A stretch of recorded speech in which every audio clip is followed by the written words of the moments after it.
Good morning. आज का हमारा टॉपिक है Bentham and Hooker system of classification. इस टॉपिक में हम यह देखेंगे कि जो बेंथम और हुकर ने अपना क्लासिफिकेशन का सिस्टम दिया था उसमें प्लांट्स को उन्होंने किस तरह से डिवाइड किया और उन्हें किस तरह से अरेंज किया।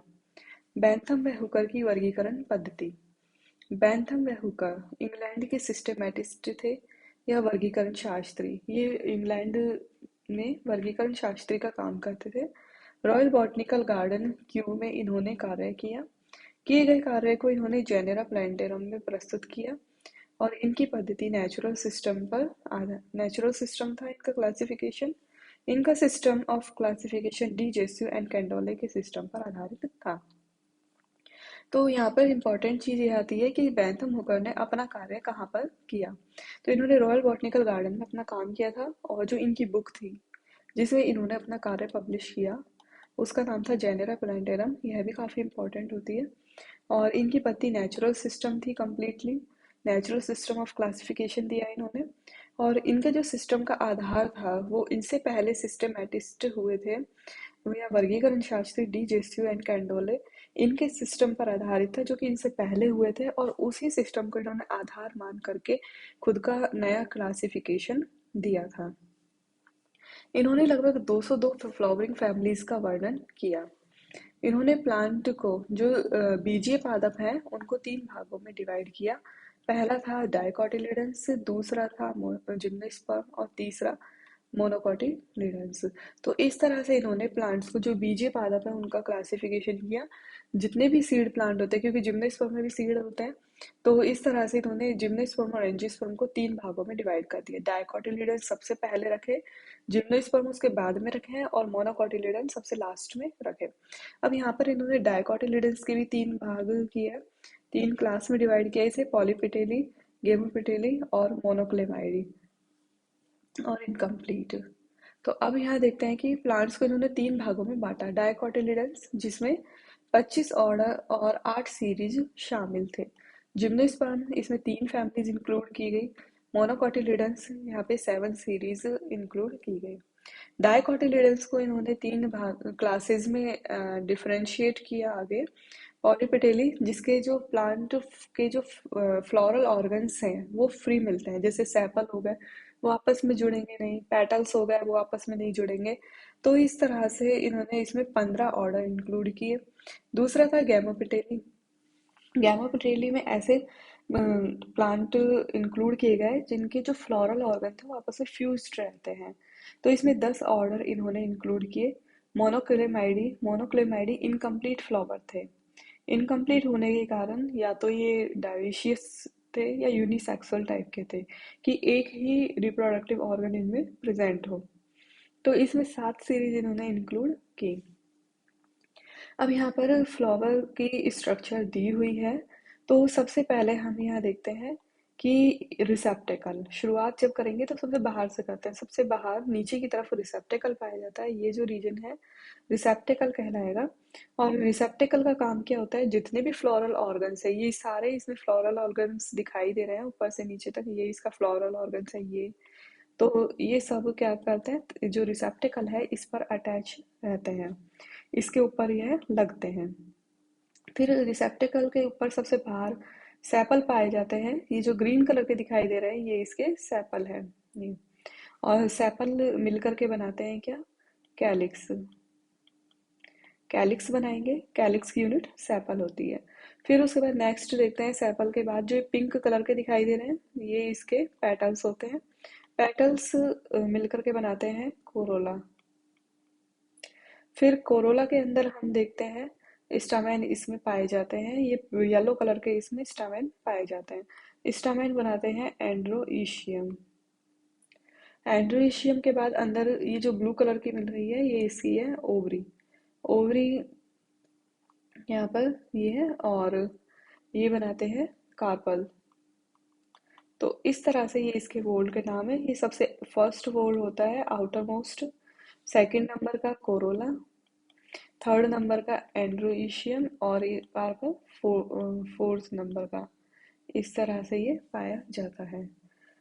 तो अब यहाँ पर सेपल पेटल्स और उसके बाद स्टमेन एंड कार्पल या ओवरी इस तरह से इसमें मिलेगी। इसके अलावा कुछ और फ्लोरल पार्ट्स के नाम यहाँ पर दिए हुए हैं, जैसे ओवरी है, ओवरी के ऊपर स्टाइल पाई जाती है, ये इसकी स्टाइल हो गई, ये रीजन, इसके ऊपर ये स्टिग्मा हो गए, और यहाँ पर आकर के जर्मिनेटिंग पोलन आते हैं। और इसी तरह से जो स्टामेन है, स्टामेन की भी स्ट्रक्चर यहाँ पे दिखाई गई है। जैसे ये तो इसका फ्लामेंट हो गया, ये जो पूरा दिख रहा है इसके ऊपर एंथर लगा हुआ है और इसके अंदर पोलन पाए जाएंगे। तो इस तरह से स्ट्रक्चर होती है। तो बेसिक स्ट्रक्चर में हो गया कि एक रिसेप्टेकल होता है, रिसेप्टेकल पर सेपल, सेपल के अंदर कैलिक्स और अंदर स्टामेन और उसके अंदर कार्पल या ओवरी पाई जाती है। अब यहाँ देखते हैं कि बेंथम एंड हुकर ने नेचुरल सिस्टम में सीड प्लांट की लगभग 97,205 स्पीसीज को इंक्लूड किया। तो 97,205 स्पीसीज इन्होंने अपने नेचुरल सिस्टम में इंक्लूड किया, जो कि बीजीय पादप थे इनकी। डायकोटिलिडन्स में प्रारंभ में पॉलीपेटेली के रेननकुलेसी फैमिली को रखा गया। अब जब इन्होंने डायकोटिलिडन्स से शुरुआत की अपने क्लासिफिकेशन की, तो सबसे पहले इन्होंने पॉलीपेटेली, पॉलीपेटेली का मतलब हो गया जिसके पेटल्स अलग अलग हैं, फ्री मिलेंगे। तो पॉलीपेटेली की रेननकुलेसी फैमिली जिसे सबसे प्रिमिटिव बताया और सबसे स्टार्टिंग में इन्होंने रख दिया। तो पॉलीपेटेली की जो रेननकुलेसी है, इसके कैरेक्टर्स ये थे, जो इसका जो कैलिक्स है, कैलिक्स या सेपल, कैलिक्स होता है सबसे बाहर का वोल और इसकी यूनिट होती है सेपल से मिलकर के बना होता है बाह्य दलपुंज। तो ये बिल्कुल फ्री पाया जाता है, मतलब जो इसके जो सेपल्स होंगे वो आपस में फ्यूज ना होकर के फ्री होते हैं एक दूसरे से। इसी तरह से दलपुंज या कोरोला, कोरोला की यूनिट होती है पेटल्स और यह भी बिल्कुल फ्री मिलेंगे इसमें। और जो असंख्य पुंकेसर इसमें पाए जाते हैं, इनफाइनिट स्टामेन, मतलब बहुत सारी संख्या में इसमें स्टामेन पाए जाते हैं। और जो अंडक या कार्पल होते हैं वो भी इसमें फ्री होते हैं। दूसरा है डाइकोटिलिडन्स के लास्ट में गैमोपेटेली की फैमिली लेविएटी को रखा है। अब जब डाइकोटिलिडन की सबसे लास्ट में इन्होंने रखा है, तो गैमोपेटेली की फैमिली लेविएटी को, कि मतलब एक तरह से उन्होंने इसे रेननकुलेसी से बहुत ज्यादा एडवांस बताया। तो इसके कैरेक्टर क्या बताया इन्होंने, जो कोरोला में जो सेपल्स हैं वो फ्यूज्ड थे, पेटल्स भी फ्यूज्ड थे, नंबर ऑफ स्टामेन लिमिटेड थे यहाँ पर, लिमिटेड या सीमित। इसी तरह से फ्यूज्ड कार्पल वो भी संयुक्त का अंडप इसमें पाया जाता है। तो सबसे अंत में मोनोक्लेमाइडी को इन्होंने रखा, जिसमें एक लिंगी पादपों को रखा। अब यहाँ पर देखते हैं डायकोटिलिडन्स। क्लास फर्स्ट है इसकी पॉलीपेटेली डायकोटिलिडन्स की।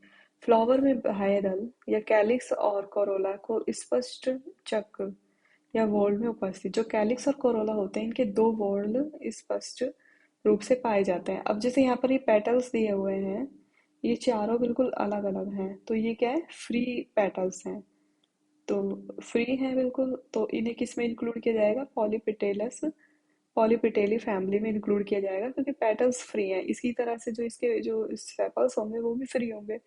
कैलिक्स एंड कोरोला दोनों स्वतंत्र होते हैं। अब जो डाइकोटिलिडन्स में पॉलीपेटेली है, इसकी फर्स्ट सीरीज है थैलेमीफ्लोरी। थैलेमीफ्लोरी में 6 ऑर्डर और 34 फैमिली इन्होंने रखी है। कैरेक्टर्स इसके ये होते हैं कि फ्लावर हाइपोगाइनस या पुष्प जायांधर होता है।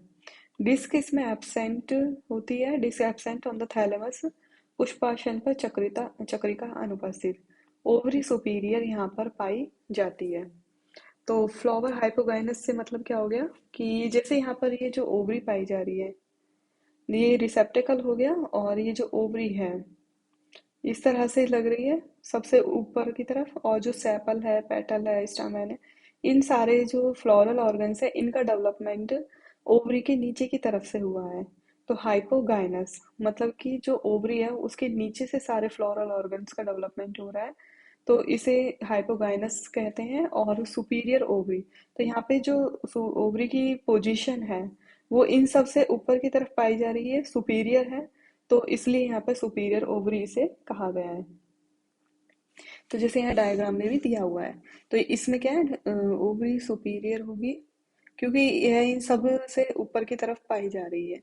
और जैसे स्टामेन हो गए और सेपल हो गए, पेटल्स और सेपल हो गए, ये सब रिसेप्टेकल पर नीचे की तरफ है, जबकि ओवरी सबसे ऊपर है। तो सुपीरियर ओवरी और फ्लोरल फ्लावर हो गया हाइपोगाइनस, मतलब कि जो फीमेल रिप्रोडक्टिव ऑर्गन है उससे नीचे की तरफ सारे फ्लोरल ऑर्गन्स इसमें पाए जा रहे हैं। ऑर्डर हो गए इसके रेनल्स, पैराइटल्स, पॉलीगेनिली, कैरियोफिलिनी, गटीफेरल्स, मालवेल्स, ये इसके ऑर्डर हो गए। अब दूसरी सीरीज आती है डिस्की फ्लोरी। जैसे हमने पहले थैलेमी फ्लोरी सीरीज देखी है, उसमें डिस्क एब्सेंट होती है थैलेमस के ऊपर। तो इसमें डिस्की फ्लोरी में क्या होगा, इसके कैरेक्टर है फ्लावर हाइपोगाइनस होगा, मतलब कि ओवरी इसमें सुपीरियर पाई जाएगी ऊपर की तरफ, और जितने भी फ्लावर ऑर्गन है वो सब नीचे की तरफ उपस्थित होंगे। और इसके अलावा यहाँ पे जो ओवरी होती है उसके आधारीय भाग या बेसल पार्ट में डिस्क उपस्थित होती है। थैलेमी फ्लोरी में डिस्क एब्सेंट होती है, जबकि डिस्की फ्लोरी में डिस्क प्रेजेंट होती है। ऑर्डर है इसके जेरेनियल्स, ओलेकल्स, सेलेस्ट्रियल्स, सेपिंडल्स। नेक्स्ट आती है इसमें तीसरी सीरीज कैलिसिफ्लोरी। कैलिसिफ्लोरी में क्या होता है, 5 ऑर्डर और 27 फैमिली जिसमें रखे गए हैं। इसमें क्या है, फ्यूज्ड कैलिक्स इसमें पाए जाते हैं। जो कैलिक्स होंगे बाहर मिल रहे हैं, तो जिसमें सेपल्स हैं ये फ्यूज्ड कंडीशन में मिलेंगे, और ओवरी इंफीरियर होती है। इंफीरियर ओवरी से मतलब हो गया, जैसे यहाँ पे डायग्राम में भी दिखाई दे रहा है कि अब यहाँ पर क्या हुआ, ये इसका रिसेप्टेकल है, रिसेप्टेकल या थैलेमस इसे हम कह रहे हैं। तो इसमें क्या ओवरी सबसे नीचे की तरफ पाई जा रही है, और इसके ऊपर सेपल है, सेपल के ऊपर पेटल है और स्टैमेन है। इन सब का डेवलपमेंट ओवरी से ऊपर की तरफ हो रहा है। तो इस कारण क्या हो गया, जो ओवरी है वो नीचे की तरफ पाई जा रही है और उसके ऊपर सेपल पेटल स्टैमेन का डेवलपमेंट हुआ है। तो इस कंडीशन को क्या कहते हैं, ओवरी इंफीरियर। तो ये इंफीरियर ओवरी है ये, या अंडाशय अधोवर्ती। तो यह कंडीशन इसमें देखी जाती है। इसका एग्जाम्पल है रोजेल्स, मिर्टेल्स, पैसिफ्लोरेल्स, फिकोइडेल्स, अम्बेलेल्स। नेक्स्ट आता है गेमोपेटेली, सेकंड जो क्लास है। इसमें गेमोपेटेली में हम देखेंगे कि जो फ्लावर में कैलिक्स एंड कोरोला है वो स्पष्ट चक्र या वोड इसमें उपस्थित होता है। तो जो कैलिक्स और कोरोला है उनके स्पष्ट चक्र तो पाए जाएंगे, लेकिन वो आपस में थोड़े कैसे होंगे, फ्यूज्ड मिलेंगे। Sepal in calyx and petals in corolla are fused. जैसे यहाँ पे ये दिया हुआ है, ये आपस में बिल्कुल चिपके हुए हैं इस प्लांट में। तो इस तरह से ये पाए जाते हैं। इसकी सीरीज फर्स्ट है इन्फीरी। इन्फीरी सीरीज जैसे नाम से ही पता चल रहा है, तो इसमें क्या होगा, जो इन्फीरियर ओवरी है वो पाई जाती है। 3 ऑर्डर और 9 फैमिलीज में पाई जाती है। फ्लावर इसमें एपिगाइनस पाया जाता है। एपिगाइनस मतलब कि जो ओवरी है उसके ऊपर की तरफ सारे प्लांट और जो फ्लावर ऑर्गन्स होते हैं, जैसे सेपल, पेटल और स्टोमेन, इनका डेवलपमेंट ओवरी के ऊपर की तरफ हो रहा है। तो यहाँ पे इंफीरियर ओवरी देखने को मिलती है। तो पुष्प ऊपरी जायांगी होता है। Stamens equal to petal in number, और जो स्टामेन की संख्या है वो पेटल्स की संख्या के बराबर होती है। पुंकेसर की संख्या दलों की संख्या के बराबर होती है। अब यहाँ पे ऑर्डर फर्स्ट है रूबियल्स, एस्ट्रल्स, कंपेनिल्स। तो ये इसके ऑर्डर दिए हुए हैं।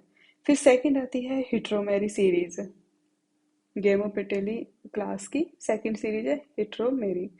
अब इसमें 3 ऑर्डर और 12 फैमिली पाई जाती हैं। फ्लावर हाइपोगाइनस या जायांगधर इसमें होता है। हाइपोगाइनस हाइपोगाइनस का मतलब हो गया कि यहाँ पर सुपीरियर ओवरी देखने को मिलेगी, सुपीरियर ओवरी है। और इसमें क्या होगा, जो हाइपोगाइनस कंडीशन देखने को मिल रही है, जैसे पहले बताया कि ओवरी सबसे ऊपर होगी और नीचे की तरफ सारे फ्लावर ऑर्गन्स का डेवलपमेंट होता है। स्टामेन फ्री या एपिपिटेलस हो सकते हैं, या तो वो फ्री मिलेंगे डायरेक्टली थैलेमस या रिसेप्टेकल से ऑरिजिनेट हो रहे हैं, या फिर जो पेटल्स होते हैं उनसे जुड़े हुए होते हैं। एपिपिटेलस कहलाएगा जब पेटल से जुड़े हुए स्टामेन पाए जाते हैं। पुंकेसर मुक्त या दल से जुड़े हुए। फिर नेक्स्ट इसमें देखते हैं कि ओवरी सुपीरियर है। हाइपोगाइनस फ्लावर में हमेशा सुपीरियर ओवरी देखने को मिलती है, जैसे यहाँ पर इमेज दी हुई है। तो यहाँ पे क्या है, ये रिसेप्टेकल हो गया, इसके ऊपर सेपल हो गया, फिर यहाँ पर पेटल मिल जाएंगे, पेटल्स के ऊपर स्टामेन, स्टामेन के अंदर जो ओवरी है ये सबसे ऊपर है और ये नीचे की तरफ पाए जा रहे हैं। कार्पल्स टू और मोर, दो या दो से ज्यादा हो सकते हैं। और स्टामेन पुंकेसर की, जो स्टामेन या पुंकेसर हैं, वो पेटल्स, जो उन पेटल हैं उनकी संख्या के बराबर या उससे दुगने हो सकते हैं। इस तरह से इसमें पाया जाता है। इसके ऑर्डर है एरिकेल्स, प्रीमुलेल्स, एबिनेल्स। थर्ड सीरीज आती है इसकी बायकार्पेलिटी। बायकार्पेलिटी में इन्होंने 4 ऑर्डर और 24 फैमिलीज इंक्लूड किए हैं। कैलिक्स में सेपल फ्यूज्ड पाए जाते हैं। इसमें फ्यूज्ड सेपल्स पाए जाएंगे और ओवरी से अटैच्ड होते हैं। जो कैलिक्स हो गए, कैलिक्स में सेपल है वो फ्यूज मिल रहे हैं और ओवरी से ये अटैच या संलग्न पाए जाते हैं। तो कुछ इस तरह से इसमें देखने को मिलता है। इंफीरियर ओवरी है और इसके ऊपर की तरफ स्टामेन और ये सारी स्ट्रक्चर इसमें पाई जा रही है। स्टामेन यहाँ ऊपर है और सेपल, स्टामेन, पेटल्स और इस तरह से मिल रही है और नीचे की तरफ ये ओवरी इसमें पाई जा रही है। ओवरी इंफीरियर होती है। इसके ऑर्डर है जेनिशियल्स, पॉलीमोनियल्स, पर्सोनेल्स, लैमियल्स। अब सेकंड क्लास, थर्ड यहाँ पर देखते हैं मोनोक्लेमाइडी या इनकम्प्लीट। डायकोटिलिडन की थर्ड क्लास है ये मोनोक्लेमाइडी। इसमें क्या होता है, पेरियंथ या परिदल का एक चक्र पाया जाता है। पेरियंथ ग्रीन कलर का होता है और मोनोइशियस यूनिसेक्सुअल एकलिंगी फ्लावर इसमें पाए जाते हैं।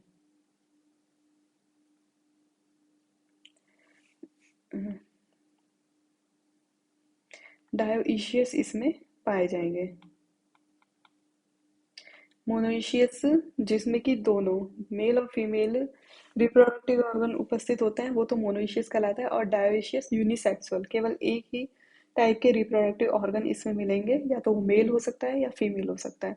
तो यहाँ पे क्या होता है, मोनोइशियस नहीं मिलता, डायोइशियस पाया जाता है मोनोक्लेमाइडी में। इनकम्प्लीट फ्लावर होता है। फिर है सीरीज इसकी Curvembryeae, Multiovulatae Aquaticae, Multiovulatae Terrestres, Microembryeae, Daphnales और एक्लेमाइडोस्पोरी, ये इसकी सीरीज होती है। और इसे यूनिसेक्सुअल्स और ऑर्डिनिस एनोमलाई।